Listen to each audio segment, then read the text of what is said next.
മനുഷ്യൻ ഒരു സാമൂഹിക ജീവിയാണ്. നമ്മൾ എത്ര കഴിവുള്ളവരാണെങ്കിലും മറ്റുള്ളവരുടെ സഹായമില്ലാതെ പൂർണ്ണമായ വിജയം കൈവരിക്കാൻ നമുക്ക് സാധിക്കില്ല. ബൈബിൾ പ്രകാരം പറയുന്നു, ഒരുവനേക്കാൾ ഇരുവരും നല്ലത്.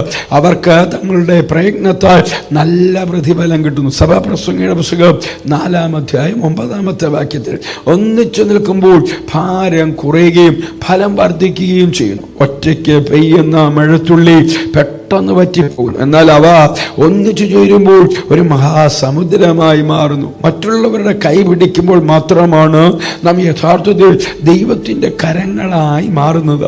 നമ്മുടെ വ്യക്തിപരമായ നേട്ടങ്ങളെക്കാൾ വലിയ നേട്ടങ്ങൾ സമൂഹത്തിനായി കൈവരിക്കാൻ കൂട്ടായ പ്രവർത്തനത്തിലൂടെ സാധിക്കും. അഹങ്കാരം വെടിഞ്ഞ് സ്നേഹത്തോടെയും ഐക്യതയോടെയും നിൽക്കുമ്പോൾ അത്ഭുതങ്ങൾ സംഭവിക്കുന്നു. എൻ്റെ ഉപദേശം ഇതാണ്: നിങ്ങളുടെ കഴിവുകൾ നിങ്ങളിലേക്ക് മാത്രം ഒതുക്കി നിർത്തരുത്.